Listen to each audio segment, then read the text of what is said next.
გამარჯობა, დღეს ჩვენ ვიმყოფებით მრავალშვილიან დედიკოსთან დარე რაზმაძესთან, რომელიც ქმნის უნიკალურ ხელით გაკეთებულ სურნელოვან სანთლებს. მოგესალმებით, ქალბატონო დარე. ეხლა ვათვალიერებ და ძალიან უნიკალური და განსხვავებული ხელით ნამუშევრების სანთლები გქონთ და რომ გვიამბოთ ერთი-ორი სიტყვით ამათ შესახებ. მოგესალმებით. პირველ რიგში ძალიან დიდი მადლობა სტუმრობისთვის. ეს ჩემთვის ძალიან ბევრს ნიშნავს. და ძალიან მიხარია თქვენი სტუმრობა. გისურვებთ თქვენს წარმატებებს და კიდევ უფრო მეტ წინსვლას. დარწმუნებული ვარ, ვიქნები ძალიან ბევრი დედიკოსთვის ჩემი საქმიანობით მოტივატორი. ქალბატონო დარე, საიდან წამოვიდა ამ იდეალური ხელნაკეთი ნიმუშების წარმოქმნა? რამდენი ხანია რაც აკეთებთ ამ სანთლებს? დაახლოებით 2 წელი იქნება უკვე, რაც ამ საქმიანობას ვეწევი. თავდაპირველად იდეა წამოვიდა იქიდან, რომ მე ყოლა პატარა, მომიწია სახლში ყოფნა და ძალიან აქტიურ ცხოვრებას ვარ მიჩვეული, მიყვარს აქტიურად ცხოვრება და ასე ვთქვათ, აქედან წამოვიდა ეს იდეაც. შევისწავლე და დავიწყე უკვე სახლში ჩემი პატარა საწარმოშევქმენი. კი, ანუ პატარასთანაც ვიყავი, საყვარელ საქმედაც ვაქციე, სიამოვნებს ამ ყველაფრის კეთება, მაქსიმალურად სულს და გულს ვდებ, ასე ვთქვათ და შედეგმაც არ დააყოვნა. როდესაც მოგწონს იმას, რასაც აკეთებ, ის ლამაზიც გამოდის და უკვე შენც მოგწონს. და აქედან გამომდინარე, საკმაოდ კარგად ავეწყვეთ უკვე ამ საქმიანობაში, ასე ვთქვათ. და რამდენად გაყიდვადი არის ეს თქვენი სანთლები და ისიც მაინტერესებს თუ მხოლოდ საქართველოში იყიდება თუ საზღვარგარეთაც არის მოთხოვნები? საკმაოდ მოთხოვნადი გახდა, უკვე პოპულარული გახდა. იქიდან გამომდინარე, რომ აქტიურად ვღებულობ მონაწილეობებს გამოფენა გაყიდვებშიც, ინტერესიც წამოვიდა უკვე მომხმარებლების მხრიდან და შეკვეთებზეც მუშაობ ასევე და რა თქმა უნდა, როგორც საქართველოს მასშტაბით, ასევე საზღვრებს გარეთაც ვაგზავნი აქტიურად ჩემს ნამუშევრებს და საკმაოდ მოთხოვნადი გახდა. ეტაპობრივად უკვე თანდათან ანუ ძირითადად უფრო ონლაინ გაყიდვებზე ხარ? კი, ონლაინ გაყიდვებზე, შეკვეთებზე, კორპორატიული შეკვეთებიც არის, ასევე საქორწინო სუფრების გასაფორმებლადაც ნიშნობის და ასე ვთქვათ, პოპულარული გახდა საკმაოდ და სასიხარულოა, რომ უკვე დაფასდა ხელნაკეთი ნივთები და გახდა პოპულარული, მისი მოთხოვნაც წამოვიდა, რა თქმა უნდა. მაინტერესებს რა მასალებით ამზადებთ და მომხმარებლამდე რა ეტაპებს გადის ეს ულამაზესი ნამუშევრები? ძალიან საინტერესო კითხვა არის. მადლობას გიხდით ამ კითხვისთვისაც. რა თქმა უნდა, მზადდება ჩვენი ყველა ნამუშევარი ნატურალურ სოიოს ცვილზე, რაც უზრუნველყოფს მის ხარისხიან წვას, ხანგრძლივ წვას და ასევე ჯანმრთელობისთვისაც არის მნიშვნელოვანი ჩვენ რა მასალით მუშაობთ.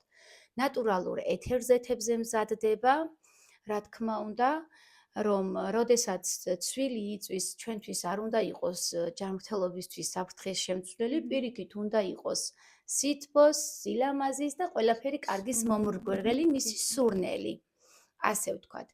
შემდეგ უკვე გადის იმ ეტაპებს, რომ ეს დამზადებული ჩვენი სანთლები იფუთება, ლამაზდება, შესაბამისობაში უნდა იყოს მისი შეფუთვა, მისი განლაგება, თითოეული დეტალი არის აბსოლუტურად გათვლილი და ამის მიხედვით შესაბამისობაში უნდა მოდიოდეს, რომ მომხმარებელზე მორგებულები ვიყოთ. პირველ რიგში ჩვენ ერთია რომ მე ვამზადებს და მომწონს, როგორც შემქმნელს, მაგრამ მეორეა და უმთავრესი, რომ ეს უნდა მოსწონდეს მომხმარებელს და დამკვეთს.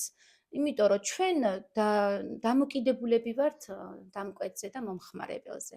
უნდა მოწონდეს და უნდა იყოს ის ხარისხი, რა ხარისხსაც მომხმარებელი ჩვენგან ელოდება. ეს მოლოდინი უნდა იყოს მაქსიმალურად მიღწეული მის თვალში, ასე ვთქვათ.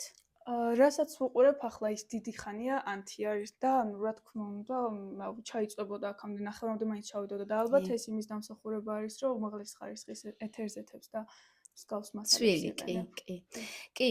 წეღანაც აღვნიშნე ზუსტად, რომ სურნელი უფრო ტრიალებს. კი, როდესაც ცვილი შედის რეაქციაში და ეთერზეთი, რეაქციაში შესვლაში იგულისხმება დანთების დროს გათბება, ცვილი და გალღვება. ეთერზეთიც შედის ცვილთან რეაქციაში და სურნელი უფრო გამოყოფს, მკვეთრია.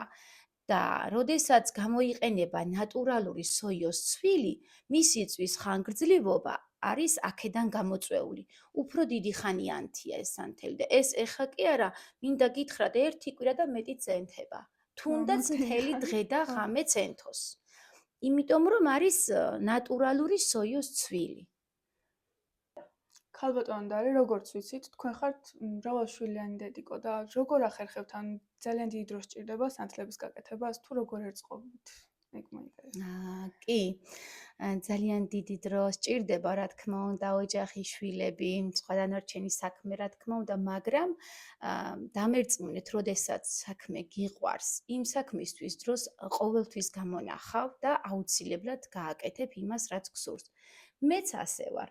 მაგრამ ძირითად შემთხვევაში, თუნდაც პატარას, როდესაც ძინავს, ან ღამით, როდესაც ყველაფერი დასრულებული მაქვს, სხვა დანარჩენი საქმეები, მაშინ ვაკეთებ ამ ყველაფერს. თუმცა არის ხოლმე ისეთი შემთხვევები, როდესაც ვემზადები დავიძინო, მაგრამ მოდის იმ რაღაცა კონკრეტულის მუზა და ის აუცილებლად მაგ დროს უნდა გავაკეთო რაღაცა პატარა მონახაზი, მაინც რომ მე ის არ დამავიწყდეს და გავაგრძელო. და ასეთი შემთხვევებიც გვაქვს ხოლმე, კი. ამ გადაცემის ყურების შემდეგ დარწმუნებული ვარ, ბევრს მოუნდება ამ საქმიანობის შესწავლა და თქვენ თუ ასწავლით დიახ, რა თქმა უნდა, ვასწავლი კიდეც. ახლაც მყავს მოსწავლეები, რომლებსაც ვუზიარებ ჩემი ნამუშევრების შესწავლის ტექნიკებს და ასე შემდეგ. ონლაინ ასწავლით დისტანციურად თუ კი, ვიდეო გაკვეთილების საშუალებით.